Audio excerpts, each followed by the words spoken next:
गौर पौर्णिमा हा जो उत्सव आहे श्री चैतन्य महाप्रभू हा साजरा करीत आहोत। येत्या शुक्रवारी हा मोठा फेस्टिवल साजरा करण्यात येईल। याला गौर पौर्णिमा किंवा आपल्याकडे होळी म्हटले जाते। श्री चैतन्य महाप्रभू यांचा आविर्भाव दिवस आहे। चैतन्य महाप्रभू कोण आहेत हे पहिले आपल्याला तत्व समजणार। यांचं वर्णन श्रीमद भागवताच्या 12व्या स्कंदा 11व्या स्कंदात अध्याय 5 आणि श्लोक नंबर 32 मध्ये सांगितलेले आहे। कृष्ण वर्णातिसा कृष्ण संगोपांग पार्षदम सांगोपांग अस्त्र पार्षदम यज्ञ संकीर्तन प्रजयंती सुमेधसा। कलियुगामध्ये श्री कृष्ण वर्ण तिशा कृष्ण कृष्ण वर्ण म्हणजे जे कृष्ण आहेत ते वर्ण घेऊन आले। कोणता? तिशा कृष्ण म्हणजे गोल्डन कलर घेऊन आलेले। कोणासोबत आले? सांग पार्षदा म्हणजे आपल्या सगळ्या सवंगड्यासोबत पार्श्वसोबत ह्या जगामध्ये आले। काय आले करण्यासाठी? यज्ञ संकीर्तन।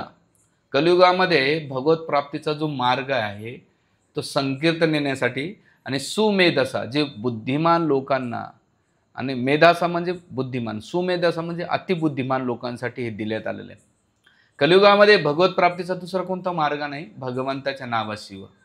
आणि ते बघितलं भगवंतांनी पहिले की गीता दिलं। गीतेचे ज्ञान हे भगवंताची महानता कळते गीतेमध्ये की ईश्वर जीव काळ कर्म आणि प्रकृती याचं वर्णन केलं। पण त्याचं प्रॅक्टिकली उदाहरण किंवा त्याचे उदाहरण आहे श्रीमद भागवतामध्ये ते कसं केलं पाहिजे आणि मग त्या भगवंतानी भक्ताचं आदान प्रदान कसं असलं पाहिजे ते श्रीमद भागवतात वर्णन आहे। आणि मग भगवंतानं पाहिलं की अरे कलियुगामध्ये लोकांना मी गीता दिली भागवत दिलं तरी करत नाही, मग ते कसं करायचं त्याचं व्यावहारिक उदाहरण की हरिनाम संकीर्तन कसं करायचं ते 500 वर्षापूर्वी चैतन्य महाप्रभू बंगालमध्ये प्रगट झाले। आणि हे याचं वर्णन श्रीपाद मध्वाचार्य त्यांच्या जे मेन आचार्य होऊन गेले ते श्रीपाद रामानुचार्य ते म्हणतात की द्वापरे जनेरे विष्णू पंचरात्रे तू केवल कलो तू नामेव पुचे पुचे पुदयंते भगवान हरी। ते म्हणतात द्वापारमध्ये भगवान विष्णू यज्ञाच्या माध्यमाने प्रकट व्हायचे ध्यान करायचे। पंचरात्रे केवलम द्वापार युगामध्ये काय करायचे पंचरात्रीची विधी करायचे। कलो तो नामेव पुतयंते भगवान हरी कलियुगामध्ये भगवान हरी स्वतः नाम देण्यासाठी आलेले आहेत। म्हणून भगवंत आपल्या उद्धारासाठी कितीतरी गोष्टी प्रयोजन केलेल्या आहेत, पण आपल्याला त्या गोष्टीची किंमत नसल्यामुळे आपण ती गोष्ट करत नाही। तर हे दिलेले आहे। आणि मग श्रीमद भागवतामध्ये सांगितले व्यक्त करी भागवते कही बार बार कलियुगे धर्म नाम संकीर्तन सार।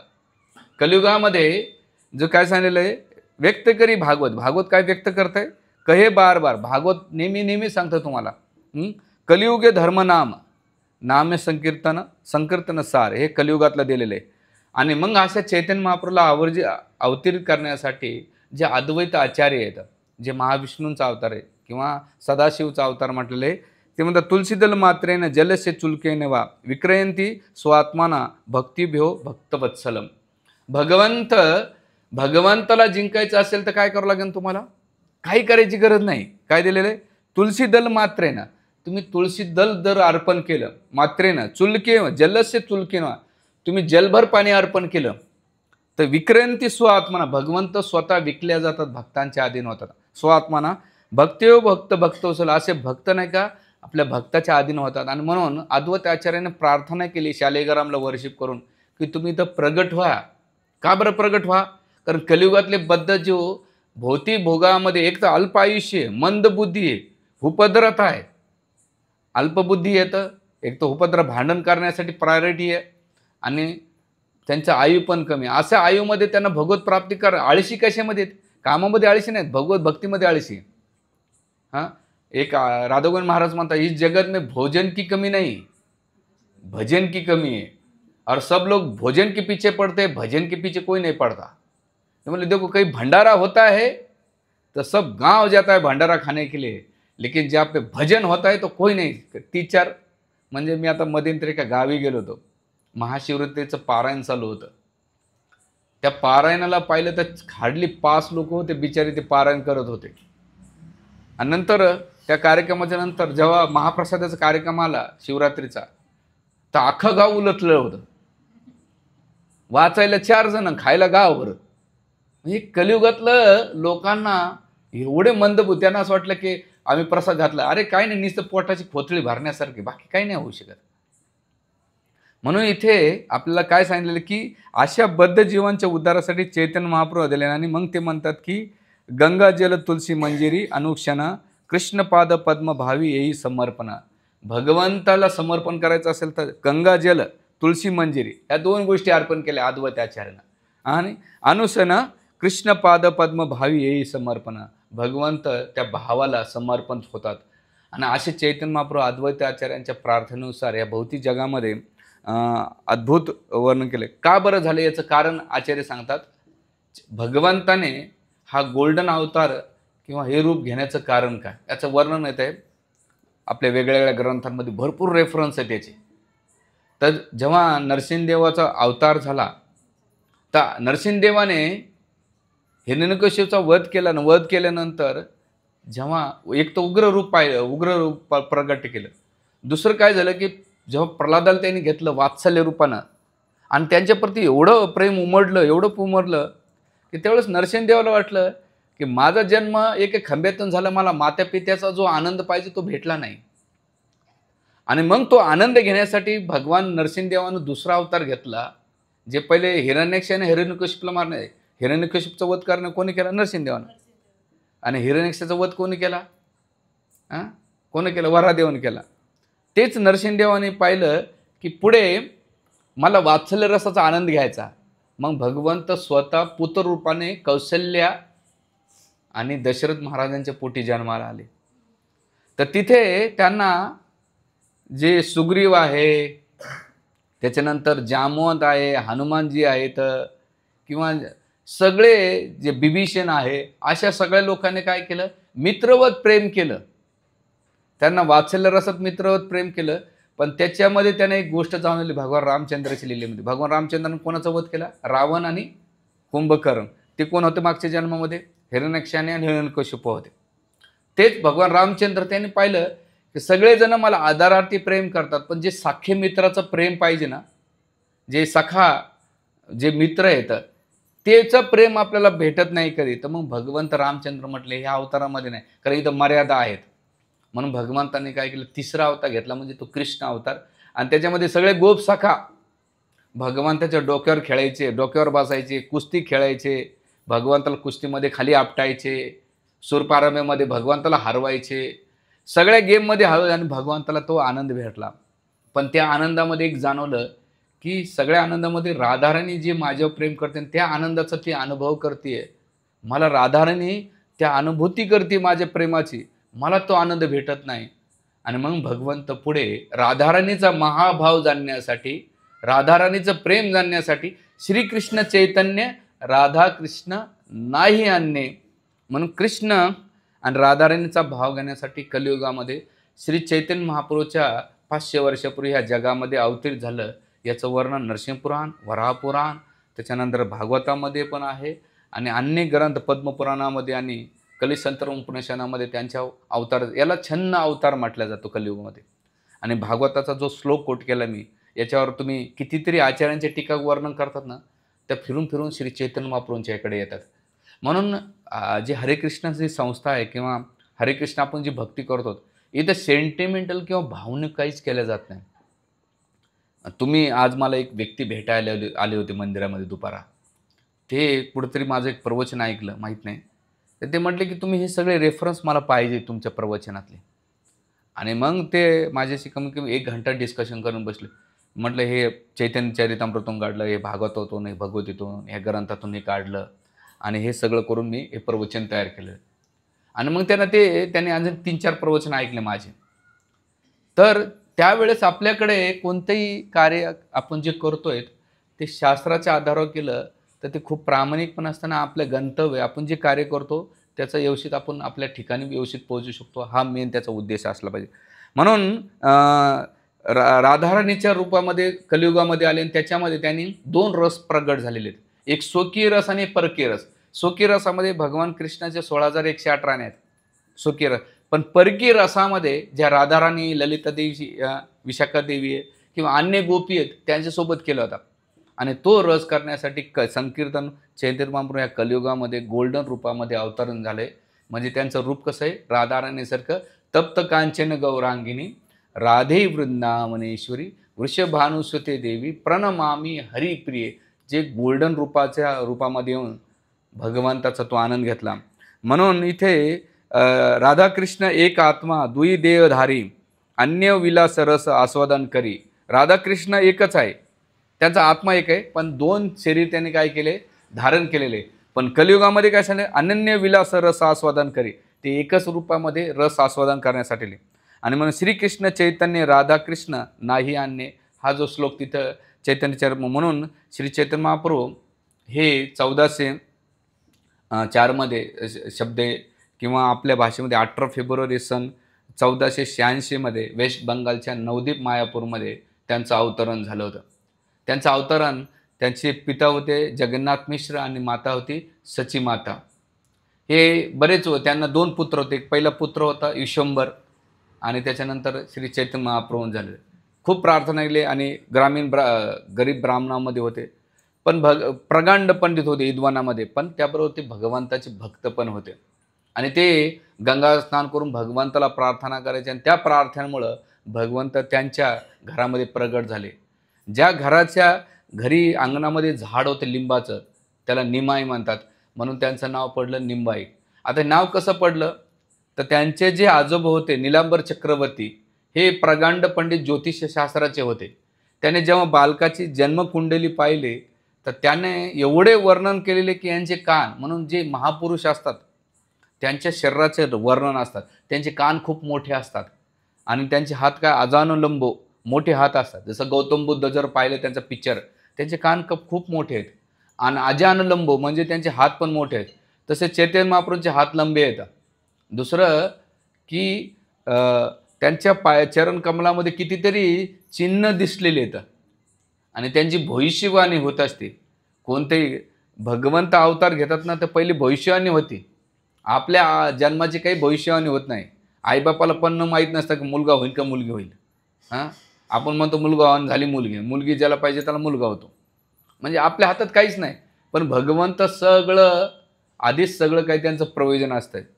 तर नीलमण चक्रवर्तीने जेव्हा यांची कुंडली पाहिली आणि पाहिल्यानंतर त्यांचे वर्णन पाहिल्यानंतर म्हणले हे पुढे जगाचा उद्धार करणार आहे, सगळं बद्धजीवांचा उद्धार करणार आहे. आणि गलोगलीमध्ये नगर अधिग्राम सर्वत्र होय मोरा, सगळीकडे भगवत नावाचा प्रचार प्रसार होईल. आणि एवढे त्यांनी आणखीन भविष्यवाणीचं डिटेल्स वर्णन निलांबर चक्रवर्ती केल्यानंतर त्यांचं नाव पडलं ज्या झाडाखाली जन्माला आले म्हणून त्याचं नाव पडलं निमाय. आणि निमाय पडल्यानंतर तेवढे सुंदर होते, त्याचं रूप गौरवर्णाचं होतं. गौरवर्ण म्हणजे गावासारखं किंवा गोल्डन कलरचं, म्हणून त्यांचं नाव ठेवलं गौर हरी, हे दुसरं नाव ठेवलं. आणि तिसरं आणखीन छान त्यांना दिसलं म्हणून निलांबर चक्रवर्तीने त्याचं नाव ठेवलं गौरांग. काय नाव ठेवलं? गौरांग. म्हणजे गौरवर्णाचे अंग असलेले असे गौरांग रेलेले, असं युनिक नाव आहे. आणि गौर हरी गौरांग म्हणून आपल्याकडे गौरनिताय म्हटले जाते. गौरनिताय जय गौर. लोकांना वाटते काय बॉय गौरनिताय गौरनिताय. आमच्या मंदिरात लोक आले ना, प्रश्न विचार, हे 2 हात उभे करून कोण येतो? त्यांना सांगावं लागतं की जे नित्यानंद प्रभू ते बलरामजी येतात आणि इकडे साईडचे जे चैतन्य महाप्रभू ते कृष्ण आहेत. आता त्यांना गौरनिताय सांगितलं, त्यांना इथून प्रश्न आहे आणि त्याला ABCD पासून स्टार्ट करायचं म्हणजे आपल्याला टाइम आहे. मग कलियुगामध्ये कृष्ण बलराम नाही काही इथं अवतरित झालेले येतं. म्हणून तुम्ही काल मंदिरात पाहिलं असेल तर गौरनिताच्या पोजमध्ये कृष्ण बलराम उभे आहेत, डान्स करता येते, डान्सिंग मूडमध्ये असतात. तर म्हणून आपल्याकडे गौर हरी बोल हे म्हटलं जाते. आता तुम्हाला पहिल्यांदा कळालं असेल की अरे हे काय गौर हरी किंवा गौरनिताय, हे नाव थोडे वेगळेच येतात. तर म्हणून चैतन्य महाप्रभू त्यांचं नाव ठेवलं. आणि ठेवल्यानंतर जेव्हा ते रडायला लागायचे, आई जेव्हा त्यांना घ्यायचे रडायचे, तर सगळेजण ज्या स्त्रिया त्यांच्या रूपाकडे पाहायच्या एवढ्या आकर्षित व्हायच्या की त्यांना नाही का भजन करायचं, हरी बोल असं हरिबोल म्हटल्यानंतर चैतन्य महाप्रभू शांत व्हायचं. जसं आमचे हरिपार्षद प्रभू आहे, त्यांच्या मुलाचं नाव, तुम्ही एक व्हिडिओ खूप व्हायरल झाला 5-6 वर्षापूर्वी, तो रडत असेल, हरी कृष्ण महामंत्र म्हटलं की तो शांत बसायचा आणि महामंत्र बंद झाला की पुन्हा तो रडायचा. म्हणलं, आणि तो आज एवढा मोठा झाला, माझ्या ते ह्या छोटी इतका असेल तो मोठा झाला तो, म्हणजे आज बी त्याला रात्री झोपायला महामंत्र द्यावा लागतंय. तर त्यावेळेस मी विचार केला की बघा, जो भक्ताचा मुलगा असतो जे गर्भधान संस्कार करतात, भक्ती करतात, त्यांचे मुलं कसे जन्माला येतात. आणि आपल्या मुलांना नाही का रात्री झोपताना मोबाईल दिल्याशिवाय झोपत नाही ते, किंवा त्याला खाऊ घालायचं असेल तर पहिले त्याचा डबडा हातात द्यावा लागते. बघ आणि एक साईडला तू बघत राहतो आणि आई त्याला भरत राहते. का तर आपलं बेसिकमध्येच राडे येतात. आणि नंतर आपण ठरवतो की आपला मुलगा ध्रुव व्हावा, प्रल्हाद व्हावा. अरे कसं का होईन भाऊ? आपण काम भावनेच्या इच्छातून निर्माण केलं तर ते काम भावनात निर्माण होणार आहे. पण आपण भगवत भक्तीच्या भावनातून जर त्यांना जन्म दिला, कोणतेही माता पिता आपल्या मुलाला जन्म देताना एखाद्या याचा जन्म पुन्हा नाही झाला पाहिजे, हा भौतिक संसारामध्ये दुःखात पुन्हा नाही आला पाहिजे. म्हणून भागवताच्या 11व्या स्कंदात सांगितलेलं आहे, पितान शस्यान जननी शस्यान गुरुन शस्या देवतान शस्या. जर तुम्ही आपल्या पिता म्हणून तुम्ही एखाद्याला जन्म देताय, जर तुम्ही तुमच्या मुलाचा उद्धार करणार नसेल तर तुम्हाला पिता होण्याचा अधिकार नाही. आई होण्याचा अधिकार कधी होईल? जेव्हा तुम्ही तुमच्या मुलाचा उद्धार करू शकत नसेल तर तुम्हाला आई होण्याचा अधिकार नाही. जो गुरु होतोय आणि आपल्या शिष्याचा उद्धार करू शकत असेल तर त्याला गुरु होण्याचा अधिकार नाही. ज्या देवतांची तुमची उपासना करतात, भागवताचा श्लोक हा, जे देवता आणि तो देवता जर तुमचा उद्धार करत नसेल तर त्या देवताची उपासनाची गरज नाही. गुरुन शस्या जननी शस्या पितान शस्या दैवन शस्या, अजून असं बरंच दिलेलं आहे. तर हे काही नाही. तर आपण आपली जिम्मेदारी आहे की आपल्या पुत्रांना, खरे हितचिंतक कोण आहे? कपड्याला तर देणं नाही, तो नाही आहे. खरं हितचिंतक हे आहे की ह्या जे जन्ममृत्यूच्या चक्राचा व्याधी आहे याच्यातून पुन्हा तो दुःख नाही भोगला पाहिजे, तेव्हा माता पिता होण्याचं आहे. तर हे शास्त्र सांगतंय. तर असं चैतन्य महाप्रभूंचं झालं. आणि मग ते भजनामध्ये जसं त्या हरिपार्षद प्रभूंचा मुलगा आज बी तो झोपताना म्हणून अजून बी आपण आपल्या मुलांसाठी प्रयत्न केले पाहिजे की त्यांना भगवत भक्ती दिली पाहिजे. म्हणून चाणक्य नेहमी सांगतात आपल्या ह्याच्यानं की तुम्ही मुलांसाठी खूप काही कमवून ठेवलं आणि तो कुपुत्र निघाला तर तुमचं सगळं कमावलेलं गमवून शकेल. पण तुम्ही त्यासाठी काहीच कमवलं नाही, पण सुपुत्र जन्माला घातला, त्याच्या चारित्र्याने त्याच्या व्यवहारामुळे तो पुन्हा धन कमवू शकेल. म्हणून कुपुत्र को धनसंचया, सुपुत्र को धनसंचया. काही गरज नाही. खरं धन आहे त्याला संस्काराचं देणं, आणि ते संस्कार त्याला घेऊन बसून केले पाहिजे. असं सहजासहजी होत नाही. म्हणून इथे जे जगन्नाथ मिश्र होते किंवा सचिव माता होते, चैतन्य महाप्रभू लहानपणापासून हरिबोल हरिबोल म्हणा, आणि मग सगळ्या स्त्रिया यायचं त्याचं रूप पाहायच्या चैतन्य महाप्रभूंचं, गौरहरींचं, आणि ते पाहून एवढं मुग्ध, आणि मग भजनामध्ये सगळे भजनामध्ये तल्लीन व्हायचे.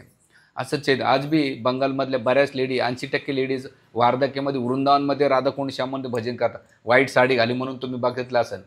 आणि ते बी मोठमोठ्या घरातले असतात, त्या काही अशा गरीब घरातले नसतात. पण तिथं ते भीक मागून का, आम्ही निर्धन आहे त्या जगामध्ये, आम्हाला काही गरज नाही, भगवंत जे देते त्याच्यावर पोषण करायचं. म्हणजे ते त्यांनी जीवनाची पूर्ण परिपूर्ण करण्यासाठी तिथे थांबलेले. आपण आज एवढे म्हातारे होतं तरी आपलं घर सुटत नाही. एक दिवस म्हटलं तरी आपण 10 वेळेच. तो विषय वेगळा आहे, नंतर मी बोलेल त्या विषयावर. मला मुद्दा असा आहे की आपल्याला ते संस्कार आतापासून भरले तर ते संस्कार कायमस्वरूपी ते कामाला येतात, नाहीतर एवढं सहजासहजी सुटत नाही. म्हणून श्री चैतन्य महाप्रभू हे लहानपणी करायचे, आणि मग त्यांचं प्रत्येक कार्य त्याचं स्वरूप नाही का वेगळं असायचं. एकदा ते जेव्हा लहानपणी माती खात होते तर चिची मातीमधले, अरे तुला मिठाई दिली आणि ती मिठाई सोडून माती काय खातो? तर चैतन्य महाप्रभू म्हणतात ती माती आणि मिठाई एकच आहे. मातीपासून मिठाई बनते आणि मिठाईपासून माती बनते, वेगळंच नाही. तर त्यावेळेस चैतन्य माता, त्यांची माता जी असते सची माता, ती काही कमी नसते, ती विद्वान असते. ती म्हटली प्रत्येकाचं कार्य वेगळं आहे. मातीपासून जो मटका बनवलं होतं ते पाणी पिण्यासाठी कामाला, मातीपासून वीट बनवले जाते, ती घर बांधण्यासाठी केले जाते, मातीपासून आणखीन पण ते प्रसाद किंवा मिठाई म्हणून खात नाही, त्याचं कार्य तिथंच आहे. तसं हे मिठाईचं कार्य आता खाण्याचं मातीचं कार्य का नाही? आणि मग तिथं भीज सांगितलेलं आहे. मग तिथं चैतन्य महाप्रभू शिक्षा देत आहेत की प्रत्येकाचं एक कार्य दिलेलं आहे, ते कार्य करून तुम्ही जर दुसरं कार्य करीत असेल तर तसं आपलं जीवन आहे. आपलं मनुष्य जीवन कशासाठी दिलेलं आहे हेच माहीत नाही. म्हणून चैतन्य महाप्रभू कमी वयामध्येच आपल्याला भरपूर शिक्षा देतात की आपल्या मनुष्य जीवनाचा पर्पज काय आहे? भगवत प्राप्ती आहे. 84 लक्ष येऊनतून आपल्यानंतर 84 लक्ष येऊनंतर आपल्याला हा मनुष्य जीव देह भेटलेला आहे. आपण इथे येऊन इंद्रियतृप्ती करतो, पण इथून आपल्याला भगवत धामात कसं जायचं याच्याकडे न लक्ष देतात आपण ह्या इंद्रियतृप्तीमध्ये ह्या संसारामध्येच गुरफटून जातो. म्हणून आचार्य आपल्याला सांगतात की गुरुवर्ग सांगतंय की अरे आपल्या जीवनाचं पर्पज काय, ध्येय काय, हे जेव्हा आपल्याला क्लिअरिटी येईल तेव्हा आपण त्या गोष्टीला प्राधान्य देऊ किंवा ते करू. आणि म्हणून चैतन्य महाप्रभू हे प्रसंग घडल्यानंतर पुढे आणखीन एकदा काय होतंय, एक ब्राह्मण रस्त्याने जात असताना जगन्नाथ मिश्र बोलवतात आणि बोलवल्यानंतर ते ब्राह्मण येतो आणि म्हणतात की तुम्ही आमच्याकडे भोजन करा. ते म्हणले नाही, मी माझा स्वयंपाक करवेन.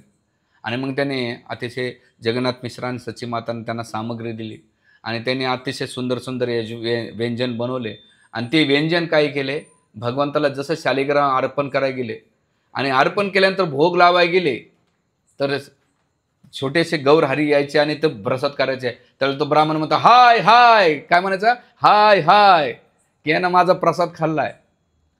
तर तो बालक म्हणायचा तुम्ही मला घंटी वाजवून नाही का बोलवतात भोग लावण्यासाठी, तो मीच आहे.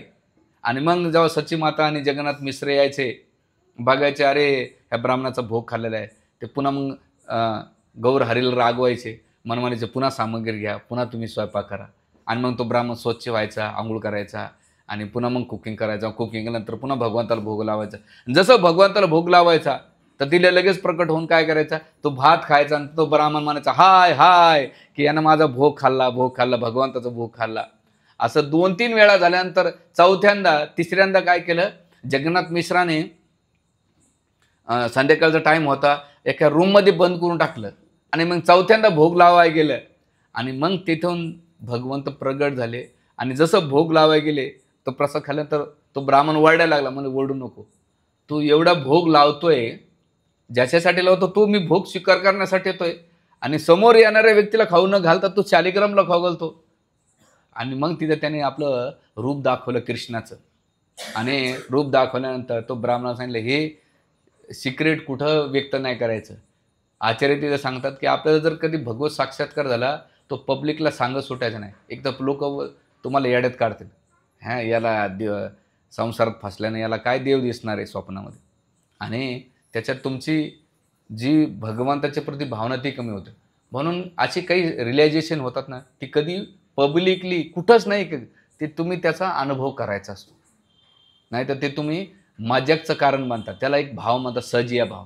मग तो तुम्ही देवाला लोकांना मला एकदा म्हटला की देव मला रोज स्वप्नात येऊन सगळ्या गोष्टी सांगतो. मला चांगलं मोठा माणूस तू, तुम्हाला नाही मला अजून मी तेवढ्या लेवलला पोचलो ना तुझ्या इतकं. आणि मस्त तंबाखू मळत होता गुटखा असा गायछाप. मला तुला रिअलायझेशन चांगलं झालेलं दिसतंय. हां तुझं रिलेशनशिप कळालं मला, देव माझ्याशी बोलतो महाराज, माझं देवाचं 1 to 1 चालतंय. अच्छा चांगली गोष्ट आहे, महान आहेत तुम्ही. हां हां तर असे व्हरायटीफुल लोक भेटतात. तर तसं नाही, तर इथे गौर हरी आणि मग असं झाल्यानंतर तिथे त्यानं दर्शन दिलं. एकदा ते त्या लहान होते तर त्यावेळेस नाही का त्यांच्या आईनं खूप त्यांच्या ज्वेलरी घातली. जेव्हा 2 चोरांनी पाहिलं आणि एवढे आकर्षित झाले, एक तर ते गोल्डन रूप आहे आणि त्याच्यामध्ये सोनं घातलं, आणखीन आकर्षित केलं, मनोहर मोहित केलं त्या चोरांना. ते म्हटले आपण याला घेऊन जायचं आणि याच्या अलंकार काढून काय करायचं, याला आपण जंगलात सोडून या. आणि म्हणून ह्या 2 जे चोर होते त्याने छोट्याशा गौर हरीला मिठाई दिली आणि मिठवून नाही का बोलवून नाही का आपल्या खांद्यावर बसून नाही का नेलं. नेल्यानंतर ते चोर एवढे मोहित झाले की त्यांना ते विसरून गेले की आपल्याला जी चोरी करायचं तर काय करायचं. सगळं गाव फिरलं आणि अचानक आणि संध्याकाळच्या टायमाला घरी आणून सोडल्यानंतर त्यांना प्रश्न पडला की आपण ज्या चोरीच्या कार्यासाठी इथं आलेलो आहे आणि तेच कार्य राहिलं असं कशामुळे झालं, मोहित झाल्यामुळं ते सोडून दिलं. आणि त्यांना कळलं की अरे आता जर आपण इथं राहिलो तर आपल्याला काय होईल, आपल्याला दंड भेटून म्हणून पळून सुटतात. तिथे चैतन्य वापरून त्यांना चोरी नाही करून दिली. तर हे त्यांना भ्रमित करून टाकलं किंवा मोहित करून टाकलं, हा प्रसंग आठवतो. आणि मग वयाच्या 8व्या वर्षी त्यांच्या वडिलांनी जगन्नाथ मिश्राने चैतन्य महाप्रभू किंवा गौर हरीला नाही का जे मायापूरजवळ गंगानगर नावाचं गाव आहे आणि तिथे गंगादास पंडित म्हणून एक मोठे विद्वान होते, प्रकांड पंडित होते. व्याकरण, न्याय व्याकरणामध्ये, त्याच्यानंतर संस्कृत व्याकरण किंवा काव्य अलंकार शिकवण्याचे त्याच्याकडे गेले. आणि हे शिकण्यासाठी प्रत्येक व्यक्तीला 6-6, 7-7 वर्ष लागायचे. तर गौर हरी त्यावेळेस 8 वर्षाचे असताना त्यांनी 2 वर्षाच्या आत नाही का व्याकरणाचे सगळे शिकलेले आहेत. व्याकरणामध्ये कोण कोण माहिती आहे तुम्हाला, एक म्हणजे पाणिनी, दुसरं नाही पाणिनींचं व्याकरण सगळ्यात मोठे, मग ते व्याकरण त्यांनी 2 वर्ष शिकलं. जेव्हा आमचे कृष्ण धनपूर होते पाणिनीचं व्याकरण शिकतात ते म्हणे एवढं क्लिष्ट आहे की चांगले चांगले विद्वानसुद्धा नाही का होऊन जातात. तर चैतन्य 2 वर्ष शिकलं आणि मग पुढे रघुनाथ पंडित नावाचे एक विद्वान होते. त्यांच्याकडे शास्त्र शिकलं. त्यांनी विशेष करून स्मृती न्यायशास्त्र शिकलं आणि त्याचा अभ्यास करून ते वादविवाद करायचे. कोणासोबत? आपल्या मित्रासोबत आणि सगळ्यासोबत. तर कमी वेळामध्ये त्यांनी आपल्या मित्रांना जे 8-8 वर्ष त्यांचे सिनियर असायचे त्यांनासुद्धा ते पराजित करायचे. असे श्री चैतन्य महाप्रभू त्यांनी 10 वर्षामध्ये शिकले. आणि मग त्यावेळेस जेव्हा त्यांचे मोठे बंधू होते विशंबर विश्वरूप यांनी काय केलं, संन्यास आश्रम घेतला. त्यावेळेस आईला खूप अतीव दुःख झालं की अरे माझ्या मोठ्या मुलांना संन्यास घेतला. आणि त्याची समाधी आपल्या पंढरपूरमध्ये बरं. आणि लोकनाथ महाराजांनी त्याचं संशोधन पण केलं आहे. ते आता त्याचं प्रतिमूर्ती स्थापना केलेली पंढरपूरला चंद्रभागेच्या पलीकडे. आणि मग जेव्हा आईला दुःख झालं तर चैतन्य महाप्रभू त्यांची सांत्वना केली आणि मग त्यांना ते ज्ञान दिल्यानंतर सची माता शांत राहिली. मी थोडक्यात सांगतो शॉर्टमध्ये, याचं खूप डिटेल्स आहे. नंतर आपण कधीतरी एखादे हप्ता नाही का माझं चालू आहे प्लॅनिंग की एक आठवड्याची कथा काहीतरी करायची. हे जस्ट काय होतं, स्पार्क करणं आणि पळणं काम होतं. म्हणजे एवढं डिटेल्समध्ये आपल्याला ऐकायला भेटत नाही. आणि मग त्याच्यानंतर त्यांच्या वडिलांचा देहत्याग होतो. जगन्नाथ मिश्राचं पितृत्व हरवलं जाते. दुःख होतं, पण चैतन्य महाप्रभू त्याच्या पलीकडे सची माता. आणि मग सची माता चैतन्य महाप्रभूला पाहून नाही का आपलं जीवन जगत असते. आणि त्यावेळेस 15व्या वर्षी चैतन्य महाप्रभूंचं लग्न झालं. त्यांच्या वल्लभाचार्यांची कन्या, जे तिथले वल्लभाचार्य म्हणजे पुष्टी मार्गाचे नाही, हे वल्लभाचार्य होते, त्यांची कन्या होती लक्ष्मीदेव, हिच्याशी झालं. आणि झाल्यानंतर मग पुढे ते स्मार्त पंडित न्यायशास्त्र साहित्यामध्ये चर्चा करायचे, वादविवाद करायचे गंगाच्या काठी बसून. त्यावेळेस नवदीप हे विद्वान लोकांचं आज बी हब म्हटलं जातं बंगालमध्ये, की तिथे न्यायशास्त्र शिकायचं असेल तर नवदीप मायापूरला जातात लोक, किंवा व्याकरण शिकायचं असेल तर तिकडे जातात. अद्वैतवाद शिकायचं असेल, अद्वैतवादाचा हॉटकोत आहे काशी आणि ऋषिकेश आहे. आणि भक्तचं तत्व शिकायचं असेल तर वृंदावन आहे. आणि विशिष्ट अद्वैत्व शिकवायचं असेल तर तुम्हाला श्रीरंगम आहे, तिथले ब्राह्मणांकडून ते शिकलं पाहिजे. तर प्रत्येक ठिकाणचं प्रत्येक वैशिष्ट्य आणि तिथलं ज्ञान तिथं ते दिलं जातं. तर हे करतानंतर मग पद्मा नदीच्या तटावर जाऊन नाही का तिथे एक पद्मा, आणि मग त्या गावात धन अर्जन करायचे आणि मग आपला संसार चालवायचे. असं करता करता आणि त्याबरोबर हळूहळू ते वैष्णव धर्म, कारण स्मार्त असल्यामुळे कर्मकांडामध्ये लोकांना लावायचे. तर चैतन्य महाप्रभू बघायचे की वैष्णव धर्माचा प्रचार करायचे. पण लोक घरगृहस्थीमध्ये असलं तर लोक त्याचा एवढं सिरियसली घेत नाही. ते म्हणतात अरे तो बी संसारात आहे, मी पण संसारात आहे, त्याला बायको लेकरं आहेत, मला लेकरू बायको आहेत, तो पण मी आहे, सारखेच आहेत, काय फरक काय, अशा अवस्थेमध्ये घेत नाही. मग चैतन्य महाप्रभू बघायचे की असं ह्या वेळेस. आणि मग त्यावेळेस त्यांची जी पत्नी होती लक्ष्मीदेवी, त्याला सर्पदंश करून नाही का ती वारली, पहिली पत्नी लक्ष्मीदेवी. आणि मग पुढे चैतन्य महाप्रभू तिथे राजपंडित होते सनातन मिश्र, यांची कन्या होती विष्णुप्रिया, याच्याशी विवाह केला. विष्णुप्रिया हे नाव खूप छान आहे. जसं त्र्यंबकेश्वरला जाताना रस्त्याला एक नाही का लेफ्ट साईडला एक दुकान आहे विष्णुप्रिया. पहिल्यांदा कोल्हापूरहून नाही का ट्रेन चालू करायची होती बालाजीला, तर लोकांचे सजेशन देण्यात आलं की या ट्रेनचं नाव काय द्यावं. त्याच्या चिठ्ठ्या टाकल्या होत्या आणि मग शोधून त्याची एक चिठ्ठी सापडली. अचानक ती चिठ्ठी सापडली, तिचं त्या चिठ्ठीमधले विष्णुप्रिया एक्सप्रेस ठेवलं नाव. काय ठेवलं रेल्वेनं? विष्णुप्रिया. म्हणजे कोल्हापूरची लक्ष्मी आणि बालाजीला जाते, विष्णूला प्रिय असणार म्हणून त्या ट्रेनचं नाव आज बी पडलं कोल्हापूर टू बालाजी विष्णुप्रिया एक्सप्रेस. हां, आमच्या बऱ्याच भक्तांच्या मुलीचं नाव आहे विष्णुप्रिया किंवा हरिप्रिया, गोविंदप्रिया, तुलसीप्रिया, हां हां कृष्णप्रिया. हे सुंदर नाव आहेत, दोन्ही नावं होतात. पण लोक लय उलट त्याला विष्णू विष्णूच म्हणतात किंवा प्रिया. तर हे नाव ठेवलं म्हणून. आणि मग पुढे चैतन्य महाप्रभूने विष्णुप्रियाशी विवाह केला. विष्णुप्रियांचा असा नियम होता, चैतन्य महाप्रभू एवढं प्रेम करायची ती सची माता आणि विष्णुप्रिया. आणि मग चैतन्य महाप्रभू एक दिवस आपल्या गंगाच्या काठी काही विद्यार्थ्यांना ते शिकवायचे, न्यायशास्त्र व्याकरण शिकायचे. त्यावेळेस एक दिग्विजय पंडित, काश्मीरी पंडित आलेला आहे, केशव काश्मीरी. हा सगळीकडे आपल्या न्यायशास्त्रांना किंवा विद्वानामध्ये सगळ्याला हरवायचा. आणि त्याच्याकडे एक दिग्विजय पत्र होतं, त्याने मोठमोठ्या विद्वानाला पराजित केल्यामुळं त्यांना पदवी देण्यात आली दिग्विजय, की सगळीकडे त्याचं आहे, त्याला कोणीच पराजय करू शकत नाही. कोणतरी सांगितलं की जर तुम्हाला नवदीप मायापूरच्या विद्वानाला जर हरवलं तर तुम्हाला आणखीन मोठी पदवी भेटेल. तुम्ही तर जाऊन तिथं वादविवाद करा. आणि म्हणून हा आपल्या बैलगाडीवर सगळे ग्रंथ घेऊन तो प्रवास करत काश्मीरवरून कुठं आला, नवदीप मायापूरमध्ये आला. आणि आल्यानंतर तिथे तो ब्राह्मणाला म्हटला की मला वादविवाद करायचे. सगळे ब्राह्मण काही कारण सांगून जे पंडित होते, ब्राह्मण होते, ते सगळं पळ सुटले. म्हणले कोण डोकं लावणार आणि कोण वादविवाद करणार. ते म्हटले की इथे एक छोटासा ब्राह्मण मुलगा आहे, निमाय पंडित, त्याच्याकडे जा आणि तुम्ही त्याच्याशी वादविवाद करा. तो तर आमचा छोटा आहे ना, जसं आपण अल्बर्ट आइन्स्टाईन होता, त्याच्यासोबत एक ड्रायव्हर असायचा. तो त्याचं भाषण एवढं पाठ झालं असं म्हणे, साहेब तुम्ही रोज देतात, मी देतो आज. त्यानं जाऊन असं टेक्निकल भाषण दिलं, लोक खुश.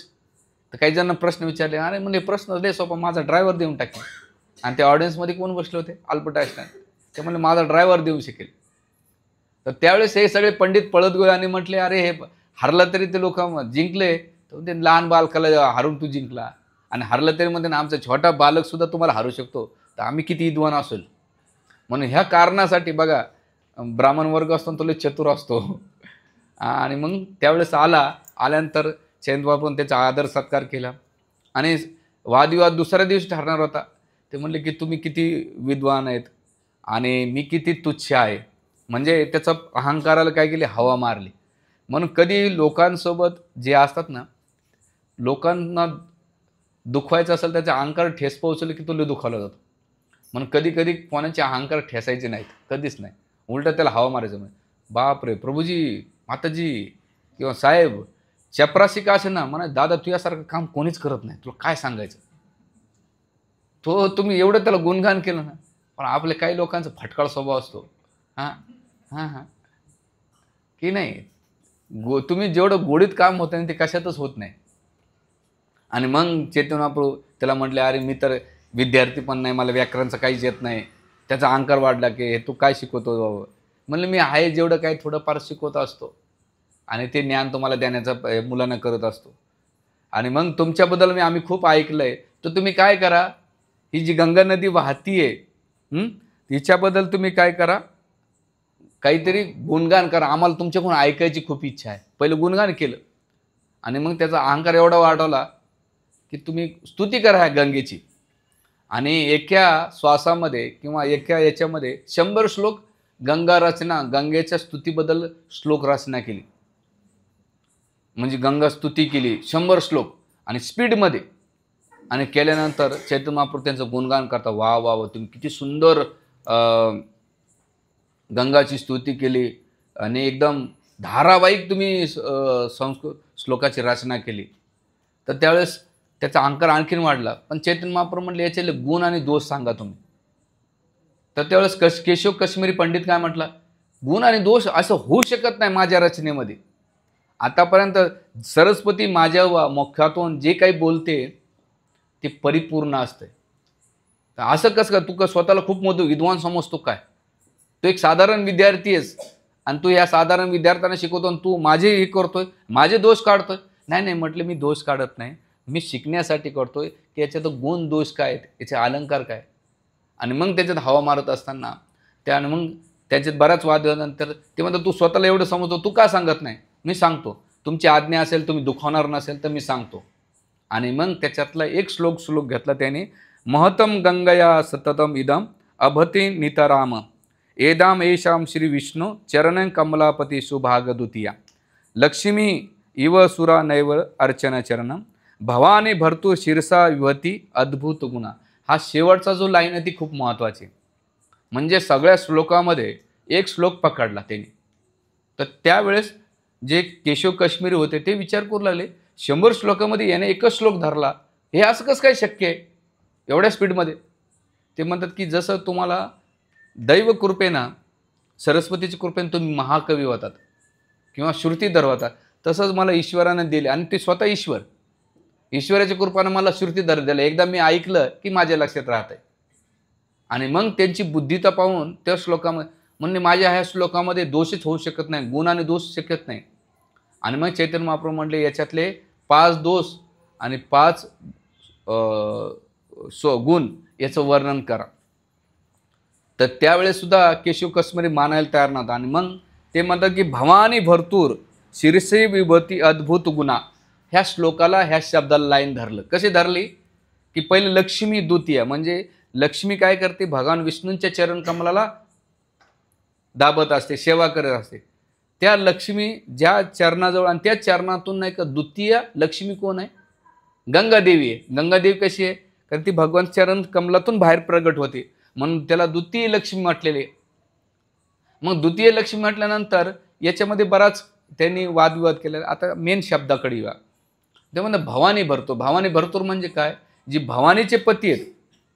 आता ती गंगा कोणाच्या मस्तकातून आली, महादेवाचे आले, आणि मग आल्यानंतर त्यांची पत्नी कोण आहे, भवानी. आणि मग भवानी भरतूर म्हटल्यानंतर भवानीचे पती कोण, म्हणजे भवानीचे पती तर महादेव आहेत, पण भवानीचे पती आणखीन कोण आहेत, त्याच्यातून ही गंगा कसं काय प्रगट झाली.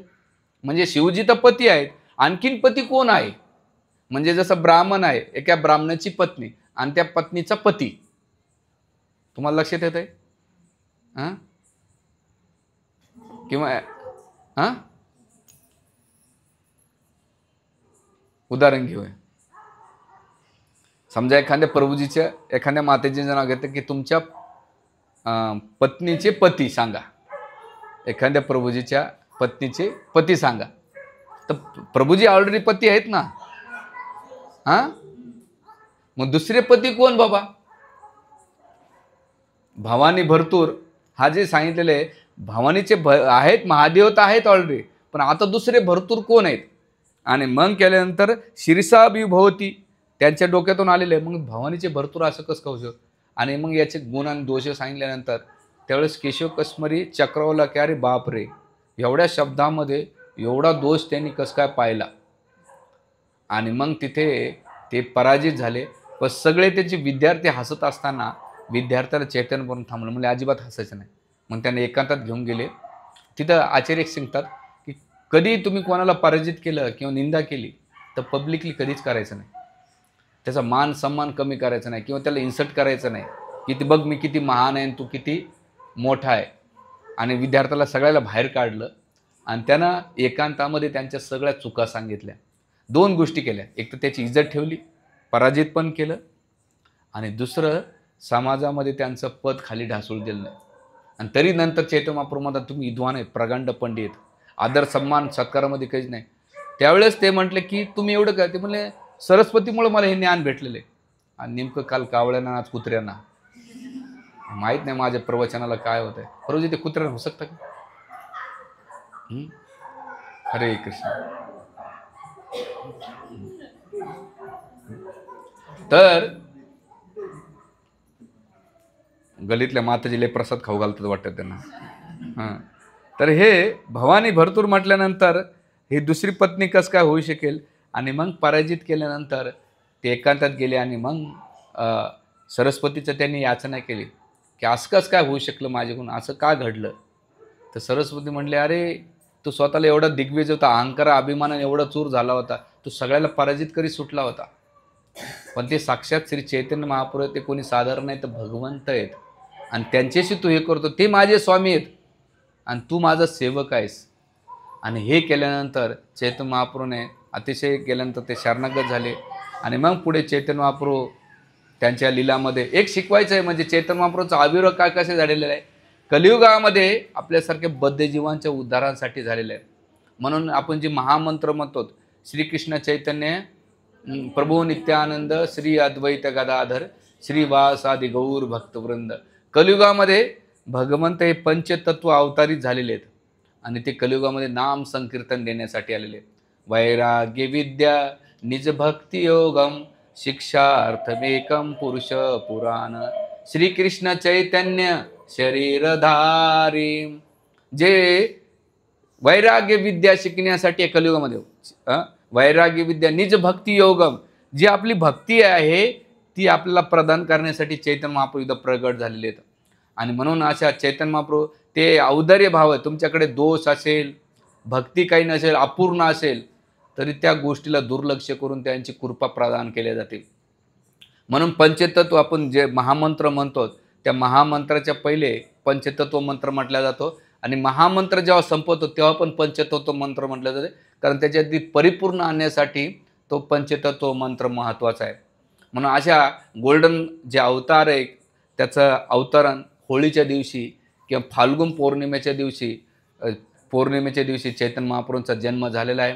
तर त्या दिवशी आपण ज्यांना शक्य असेल संध्याकाळपर्यंत उपवास करा, नसेल दुपारपर्यंत करून तुम्ही संध्याकाळी तो फेस्टिवल आपल्या मंदिरात पण होतो तो साजरा गौर पौर्णिमेचा. तर त्याच्यामध्ये येऊन आपण संध्याकाळी अभिषेक होतो तिथे गौर नेतायचा. त्याच्यानंतर अभिषेक झाल्यानंतर प्रवचन होतं. प्रवचनानंतर आरती महाप्रसाद हा कार्यक्रम होता. तुम्ही होळीचा कार्यक्रम करून तुम्ही लवकर तिथे त्या कार्यक्रमाला अटेंड करू शकतात आणि श्री चैतन्य महाप्रभूंची आणि पंचतत्वाची कृपा आपल्या जीवनामध्ये आपण प्राप्त करून आपलं जीवन कलियुगामध्ये हेच आपलं एक माध्यम आहे उद्धारासाठी, दुसरं कोणतं नाही. तर अशा गोल्डन रूपाचं कलियुगाच्या पतित जीवाच्या उद्धारासाठी त्यांचा आपण लाभ घ्या. पतित जीवांना उद्धार करण्यासाठी तर चैतन्य महाप्रभूची कृपा प्राप्त करून आपलं जीवन समाधानी, सुखी आणि भगवत प्राप्ती करा. हरे कृष्णा कृष्णा कृष्णा हरे हरे, हरे राम राम राम हरे हरे. तर